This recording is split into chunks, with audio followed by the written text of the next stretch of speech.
அது பொறுப்பற்ற ஒரு பதில். அவருடைய பேச்சு தமிழ்நாட்டு மக்களின் உணர்வுகளை காயப்படுத்தக்கூடியதாக இருக்கிறது, அவமதிக்கக்கூடியதாக இருக்கிறது. திமுக அரசுக்கு எதிராக பேசுகிறோம் என்று எண்ணிக்கொண்டு ஒட்டுமொத்த தமிழ்நாட்டு மக்களின் உணர்வுகளை தொடர்ந்து அவர் காயப்படுத்தி வருவது கண்டிக்கத்தக்கது. குறைந்த விலை, நிறைந்த தரம், தங்கள் தேவைகள் அனைத்தும் ஒரே இடத்தில். ஜெயச்சந்திரன் டெக்ஸ்டைல்ஸ். தூத்துக்குடி மாவட்டமும் திருநெல்வேலி மாவட்டமும் இந்த கனமழையில் வெகுவான பாதிப்புக்கு உள்ளாகி இருக்கிறது. மாண்புமிகு தமிழக முதல்வர் அவர்கள் பிரதமர் அவர்களை நேரிலே சந்தித்து தமிழ்நாட்டில் ஏற்பட்டிருக்கிற புயல், மழை, வெள்ளம் ஆகியவற்றின் பாதிப்பால் மக்கள் பெரும் துயரத்தில் சிக்கியிருக்கிறார்கள். அந்த துயரத்திலிருந்து மக்களை மீட்பதற்கு இந்திய ஒன்றிய அரசு பேரிடர் நிவாரண நிதியை கூடுதலாக வழங்க வேண்டும் என்ற கோரிக்கையை வலியுறுத்தியிருக்கிறார். டிசம்பர் மாதம் 4ஆம் தேதி வட மாவட்டங்களில் கடுமையான புயல் மழை அடித்தது.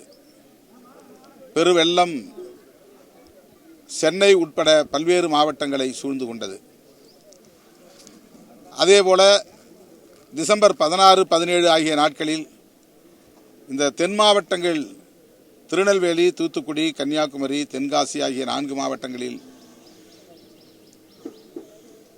ஒரே நாளில் 100 சென்டிமீட்டர் அளவுக்கு மழை பெய்து பெரும் பாதிப்பை ஏற்படுத்திய நிலையில் இதனை தீவிர பேரிடராக அறிவிக்க வேண்டும் என்று இந்திய ஒன்றிய அரசுக்கு தமிழ்நாடு அரசு கோரிக்கை விடுத்ததோடு மட்டுமில்லாமல் இந்த 2 பாதிப்புகளுக்கும் சேர்த்து 21,000 கோடி பேரிடர் நிவாரண நிதியாக வழங்க வேண்டும் என்று வலியுறுத்தியிருக்கிறார் முதல்வர்.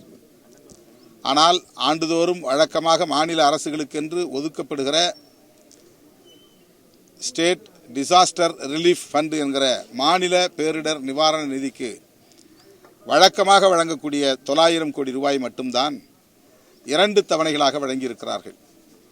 இந்த பாதிப்புகளுக்கு ஈடு செய்வதற்கு கூடுதல் நிதி ஏதும் வழங்கவில்லை. இந்திய ஒன்றிய அமைச்சர் நிர்மலா சீதாராமன் அவர்கள் நேற்று வந்து தூத்துக்குடி பகுதிகளில் பார்வையிட்டு சென்றிருக்கிறார். பாதிப்புகளை அவர் நேரடியாக பார்த்திருக்கிறார். இதன் பின்னராவது அவருக்கு மனம் இறங்க வேண்டும், அவருக்கு கருணை மேலோங்க வேண்டும் என்று நான் எதிர்பார்க்கிறேன். பார்வையிடுவதற்கு முன்னதாகவே இதை தேசிய பேரிடராக அறிவிக்க முடியாது என்று அவர் அறிவித்தது மட்டுமில்லாமல் மாநில அரசை விமர்சிப்பதில் கவனமாக இருந்தார். இதுபோன்ற பேரிடர் காலங்களில் பேரிடரை பேரிடராக மட்டுமே பார்க்க வேண்டும், பாதிக்கப்பட்ட மக்களின் துயரை துடைப்பதற்கு முயற்சிக்க வேண்டுமே தவிர ஆளும் கட்சி, மாநிலத்தில் ஆளும் கட்சி எதுவோ அந்த கட்சிக்கு எதிரான விமர்சனங்களை செய்வது, மக்களின் துயரத்தை அரசியல் ஆதாயம் தேடுகிற ஒரு அற்ப அரசியலாகத்தான் பார்க்க வேண்டியிருக்கிறது. ஆகவே அப்படிப்பட்ட அற்ப அரசியலை செய்யாமல் பாதிக்கப்பட்ட மக்களின் துயரை துடைப்பதற்கு போதிய நிவாரணத்தை, கூடுதல் நிவாரணத்தை வழங்க முன்வர வேண்டும். வாழை, நெல் மற்றும் இதர விவசாயங்கள் மிக கடுமையாக பாதிக்கப்பட்டிருக்கின்றன. தமிழ்நாடு அரசு அவர்களுக்கு நிவாரணம் அறிவித்திருக்கிறது என்றாலும் கூட அது போதாது என்று விவசாய தரப்பில் இருந்து, பாதிக்கப்பட்ட மக்களின் தரப்பில் இருந்து குரல் எழும்புகிறது. அவர்களுக்கு போதிய நிவாரணத்தை வழங்குவதற்கு இந்திய ஒன்றிய அரசும் கை கொடுக்க முன்வந்தால்தான் அதை வழங்க முடியும்.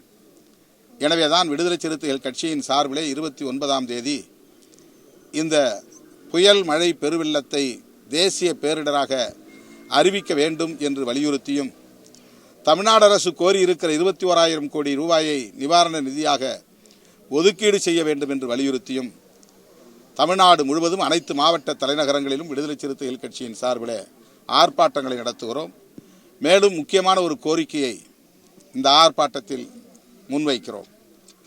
வரவிருக்கிற நாடாளுமன்ற பொதுத் தேர்தலில் மீண்டும் வாக்குச்சீட்டு முறையே வேண்டும் என்கிற கோரிக்கையை வலியுறுத்துகிறோம். எலக்ட்ரானிக் ஓட்டிங் மெஷின் வெளிப்படைத்தன்மை கொண்டதாக இல்லை, வாக்காளர்களுக்கு தாங்கள் யாருக்கு வாக்களித்தோம் என்று உறுதிப்படுத்துவதற்கான போதிய வாய்ப்புகள் இல்லை. அந்த எலக்ட்ரானிக் ஓட்டிங் மெஷின் என்கிற எந்திரத்தை எப்படி வேண்டுமானாலும் மாற்றிக்கொள்ள முடியும், அதில் தில்லுமுள்ளு செய்ய முடியும் என்று பல வல்லுநர்கள் தொடர்ந்து வலியுறுத்தி வருகின்றனர். எனவே வெளிப்படைத்தன்மையோடு தேர்தலை நடத்த வேண்டும், அதற்கு பழைய முறைப்படி வாக்குச்சீட்டு முறையே வேண்டும் என்று வலியுறுத்துகிற ஆர்ப்பாட்டத்தை விடுதலை சிறுத்தைகள் கட்சி இந்த நிவாரண நிதி கோரிக்கையோடு இணைத்து 29ஆம் தேதி நடத்துகிறோம். அது பொறுப்பற்ற ஒரு பதில். அதுவும் பிரதமர் எந்த முடிவையும் அறிவிக்காத போது நிதியமைச்சர் தன் விருப்பம் போல் அரசின் கொள்கை முடிவுகளை அறிவிப்பது என்பது எந்த வகையிலும் ஏற்புடையதல்ல. இந்திய ஒன்றிய அரசின் நிலைப்பாடு, கொள்கை முடிவு தலைமை அமைச்சராக இருக்கிற பிரதமர் நரேந்திர மோடி அவர்கள்தான் எடுக்க வேண்டும் என்று நாம் எதிர்பார்க்கிறோம். அவருடைய ஒப்புதலோடு நம்முடைய நிதியமைச்சர் பேசுகிறாரா அல்லது அவரே தான் தோன்றித்தனமாக பேசுகிறாரா? எப்படி இந்த கொள்கை முடிவை அவர் முன்கூட்டியே எடுக்கிறார், அதை அதிகாரப்பூர்வமாக அறிவிக்கிறார், அதற்கு எந்த அவை அவருக்கு அங்கீகாரம் தந்தது என்கிற கேள்வி எழுகிறது. அவருடைய பேச்சு தமிழ்நாட்டு மக்களின் உணர்வுகளை காயப்படுத்தக்கூடியதாக இருக்கிறது, அவமதிக்கக்கூடியதாக இருக்கிறது. திமுக அரசுக்கு எதிராக பேசுகிறோம் என்று எண்ணிக்கொண்டு ஒட்டுமொத்த தமிழ்நாட்டு மக்களின் உணர்வுகளை தொடர்ந்து அவர் காயப்படுத்தி வருவது கண்டிக்கத்தக்கது. குறைந்த விலை, நிறைந்த தரம், தங்கள் தேவைகள் அனைத்தும் ஒரே இடத்தில். ஜெயச்சந்திரன் டெக்ஸ்டைல்ஸ்.